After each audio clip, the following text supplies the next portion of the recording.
Merci de votre fidélité à Télé Sud et bienvenue dans cette nouvelle édition de l'entretien du jour. Je vais m'entretenir aujourd'hui avec M. Fodé Mohamed Souma, qui est le président de la GCI. GCI, c'est la Génération Citoyenne. Exactement. Mouvement politique de l'opposition guinéenne. Absolument, de l'opposition depuis l'investiture d'un nouveau président. D'accord. Donc là, aujourd'hui, vous êtes dans l'opposition. Disons que ça fait 6 mois en comptant avec l'ère du nouveau président élu, que vous êtes dans l'opposition. Comment vous vivez ces premiers mois du nouveau président Alpha Condé? Vous savez, c'est toujours l'incertitude et l'inquiétude qui prédominent sur le terrain. Parce que nous avons, en tant qu'homme politique, je suis sur le terrain, je suis au fait des réalités. Et j'ai pu vous assurer qu'au début, tout le monde a pensé que son leitmotiv du changement allait être une réalité, mais franchement, au sortir de la période de grâce et après 6 mois de gouvernance, c'est l'incertitude et l'inquiétude qui grandissent. Oui, c'est vrai que cette élection a soulevé beaucoup d'espoir, tant au niveau de la Guinée que de l'international. On parlait de l'année zéro de la Guinée. Pour vous, cette année zéro, ce nouveau départ a été raté, si j'interprète bien vos propos. Bien sûr, je ne suis pas là pour faire dresser un bilan. Nous sommes face à un quinquennat dans les faits. Mais vous savez, le début d'une gouvernance, c'est toujours un indicateur très très fort pour savoir où, comment et surtout répondre aux interrogations. Et j'ai pu vous dire qu'au moment où je vous parle, 6 mois après l'avènement du président Alpha Condé, j'ai pu vous assurer que nous ne savons toujours pas où va la Guinée. Et c'est vrai que ces derniers temps, je ne veux pas faire une digression, mais ces derniers temps, quand on parlait de la Guinée, c'était davantage par rapport à Desca, le présidentiable du Parti socialiste qui n'a finalement pas pu compétir pour les primaires de socialistes eux-mêmes par rapport à cette affaire de Nafissatou Diallo. Exactement. Je voulais profiter de votre question pour vraiment apporter tout notre soutien à Nafissatou. Le peuple guinéen, et par ma voix, et au niveau de l'opposition, elle peut compter sur nous. Nous ferons en sorte que ses intérêts soient préservés et que la vérité éclate. D'accord. Parce qu'on a beaucoup dit que dans la classe politique française et dans les médias français, on avait pris fait et cause pour Dominique Strauss-Kahn et qu'on n'avait pas beaucoup pensé à la victime. C'est de bonne guerre. Je pense que c'est pourquoi j'ai dit que nous devrions aussi prendre fait et cause pour notre compatriote. Nous ne savons pas ce qui s'est passé, mais nous estimons que dans une affaire aussi sensible, il faudrait savoir raison garder. Aujourd'hui, on est prêt peut-être à la jeter en pâture. Et c'est pourquoi j'ai dit, nous lui apportons notre soutien. Et en tout cas, nous ferons en sorte, au niveau de la GCI, que ses intérêts soient préservés, que son intégrité physique, morale soit aussi accompagnée. En tout cas, nous lui montrerons que partout où un Guinéen sera blessé, battu ou qui aura vraiment connu des difficultés, nous ferons en sorte que ce soit une gifle pour toute la nation guinéenne. Aujourd'hui, le cas de Nafissatou devrait être un problème que chacun devrait prendre à bras le corps dans la mesure où c'est une compatriote et je pourrais même l'élargir à l'Afrique parce qu'aujourd'hui on a l'impression que ce n'est plus une histoire de viol ou quelqu'un qui est présumé innocent, c'est carrément des conflits d'intérêts et j'ai même entendu des propos incendiaires qui me font penser qu'il faudrait vraiment que nous la soutenions. J'imagine ce qu'elle doit vivre, c'est pourquoi au nom de la GCI, je lui apporte notre soutien, qu'elle tienne le coup et nous lui souhaitons beaucoup de courage. Vous avez déjà pu rentrer en contact avec sa famille tant là-bas qu'en Guinée, aux États-Unis? Non. Aujourd'hui, il y a un blocage systématique. Nous savons qu'ils ont envoyé des gens sur le terrain en Guinée, aller essayer de vraiment dépoussiérer.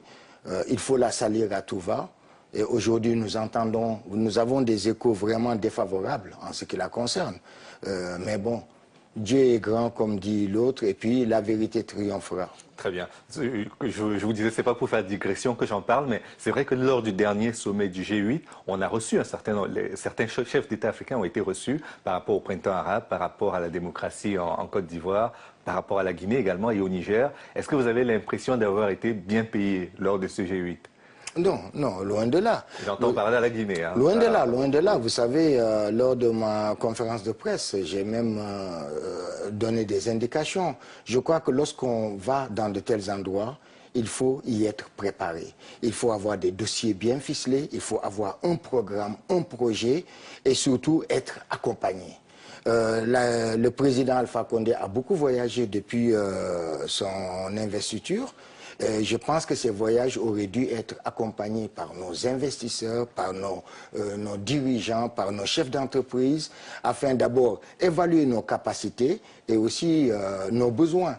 Je crois que ce n'est pas seulement aller vers les tapis rouges, vers les honneurs. Je crois que lorsqu'on se déplace autant, on l'a vu avec le président français et le président américain, lorsqu'ils se déplacent avec toute une batterie de chefs d'entreprise pour aller vraiment chercher aussi bien la technique, le transfert et aussi les moyens. Donc je crois que dans le cas d'espèce, nous avons entendu parler de dizaines de milliards pour les pays arabes du Maghreb. Nous avons entendu le président Alassane Ouattara réclamer entre 15 et 20 milliards de dollars. Eh bien, à ce jour, je ne sais pas s'il y a une opacité au niveau du président Alpha Condé, mais pour nous, la Guinée n'a rien obtenu. Et c'est vraiment dommageable et dramatique parce que ce sont des occasions à ne pas rater. Aujourd'hui, vis-à-vis des institutions financières internationales, quelles sont vos relations? Est-ce que le mouvement des indignés qu'on voit en Europe, que ce soit en Grèce ou en Espagne, est-ce qu'un mouvement comme celui-là peut prendre corps en Guinée? Pour le moment, nous utilisons les voies légales. L'opposition est muselée, nous n'avons pas droit aux médias d'État. Nous n'avons pas droit à l'appareil d'État, nous n'avons aucun contact avec l'exécutif, ni le gouvernement, et c'est dommageable. Lorsque on est dans un pays comme la Guinée où le tissu social a vraiment été mis à mal, je crois qu'il aurait fallu instaurer une forme de concertation, de dialogue. Ce n'est pas encore le cas. Et donc ce que je crains, c'est que la Guinée ne retombe dans les mêmes travers, c'est-à-dire la violence, dans la mesure où aujourd'hui, nous qui sommes les présidents de parti, nous sommes acculés par notre base, qui voit le président, les ministres, le gouvernement, ainsi que certains alliés de son alliance, oui, qui sont en campagne. Et ils nous demandent, que faites-vous? Alors, donc, vous savez, donc, pour le moment, nous tenons la base, nous leur disons, il y a des voies légales, il ne faut pas qu'on retombe dans nos travers, nous tenons ce discours et nous espérons que les autorités en place nous aideront dans ce sens afin qu'on puisse créer un cadre de concertation, afin que le pays puisse avancer. Aujourd'hui, vous prendrez 100 Guinéens, ils vous diront tous que leur première préoccupation, c'est la paix, c'est la réconciliation, c'est le développement de ce pays. C'est la préoccupation du président également. Ah ben, ce n'est pas ce que nous voyons. C'est-à-dire, entre les vœux pieux du président, entre ses discours et la réalité sur le terrain, ben, c'est tout un monde. Il se plaint aujourd'hui que certaines personnes sabotent son travail. Il a même dit qu'il fera maintenant des fiches de présence qui permettront de savoir qui vient ou ne vient pas à l'heure ou pas du tout au travail et que les absentéistes ou ceux qui ne font pas suffisamment bien leur travail seront sanctionnés par rapport à cela. Oui, c'est une mesure forte quand même. Oui, mais c'est une bonne chose dans la mesure, mais ce que je n'accepte pas, c'est qu'on continue à dire, c'est ce qu'on nourrit dans ce pays, que le président n'est jamais responsable, c'est son entourage. Non, c'est lui qui choisit ses collaborateurs. Et je puis vous dire que s'il faisait une enquête de moralité, si vraiment il s'inquiétait du devenir de ce pays, il n'aurait jamais fait appel à certaines personnes. Aujourd'hui, ceux qui ont été confondus par les audits, ceux qui étaient en prison, ceux qui ont détruit ce pays sont aujourd'hui autour de lui. Et donc, dire qu'il va mettre une forme de système pour parer à l'absentéisme, etc. Non, je crois qu'en amont, le président doit choisir ses collaborateurs. Donc, si ça ne va pas, le responsable, ce n'est pas son entourage, et l'opposition ne dira pas que c'est son entourage, ce sera lui. Mais est-ce que ce n'est pas quelque part le prix à payer aussi pour la réconciliation, à défaut d'organiser un grand forum au cours duquel tout le monde se parlera? Est-ce que ce n'est pas le prix à payer, faire revenir certaines personnes dans le sérail? Le prix à payer, me semble, en tout cas, si on veut aller dans le bon sens, ça aurait été d'aller vers l'opposition. Nous n'avons pas eu de contact avec le président ce jour. Ça aurait été d'aller vers le candidat malheureux, vers l'alliance Justement, on n'entend pas beaucoup parler de Cellou Dalein Diallo qui était à la tête de votre coalition, justement. Eh bien, c'est pour vous dire que vraiment, si le président voulait vraiment aller dans le sens de la réunification, dans le sens de la réconciliation, il aurait déjà été vers le candidat malheureux, vers le camp adverse qui a perdu, afin de partager le pouvoir et puis oublier nos querelles, passer à autre chose. Donc, si vous me dites aujourd'hui que la réconciliation, c'est aller réveiller les morts ou bien prendre des gens que les Guinéens ne veulent même plus voir en photo, non, c'est dramatique. Je dis simplement, si le président voulait vraiment aller dans le sens de ce qu'il dit, de la volonté populaire, ça aurait été de partager le pouvoir. Aujourd'hui, le contexte politique n'est peut-être pas très facile avec le calendrier électoral qui devrait prévoir des législatives pour qu'il y ait une vraie Assemblée nationale qui légiférera pendant que le président présidera. Mais ce calendrier-là, il est très compliqué à mettre en place. Du coup, c'est presque un gouvernement par décret à chaque fois sur les mesures qui sont prises. Ben vous savez, il y avait quand même des dispositions qui avaient été prises. Les accords de Ouaga étaient là, qui ont balisé le terrain. Ces élections auraient dû avoir lieu au plus tard à la fin de ce mois. Et à ce jour, on nous parle de recensement intégral. On nous parle du mois de novembre, c'est-à-dire c'est le président omnipotent qui prend les décisions, c'est son gouvernement qui décide. À défaut d'une Assemblée nationale? Oui, il décide à la place. Non, on a une institution qui est là, qui organise les élections, qui est la CENI. Et donc aujourd'hui, on veut mettre cette CENI aux oubliettes, mettre en avant le MATAP.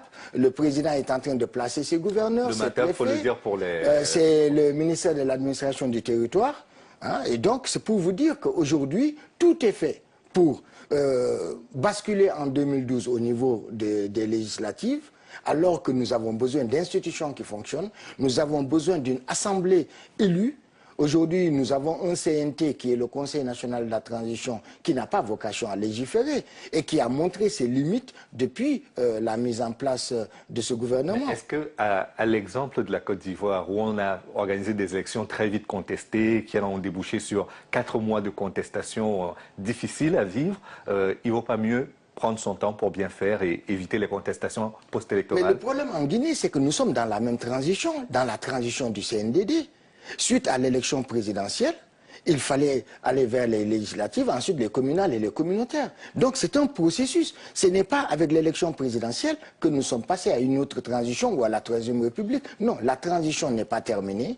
Donc il faudrait que le président organise les législatives le plus rapidement possible afin qu'on ait une assemblée qui puisse servir de contre-pouvoir. Parce que ce qui manque dans ce pays, c'est le contre-pouvoir. Aujourd'hui, il y a une impunité généralisée qui fait que nous ne savons toujours pas où va la Guinée 6 mois après l'avènement d'un nouveau président. Merci beaucoup, Elhadji Fodé Mohamed Souma. Je rappelle que vous êtes le président de la GECI, qui est Génération Citoyenne, un mouvement politique qui est très proche du candidat malheureux à la présidentielle, Cellou Dalein Diallo. Merci d'être venu. Je vous remercie infiniment.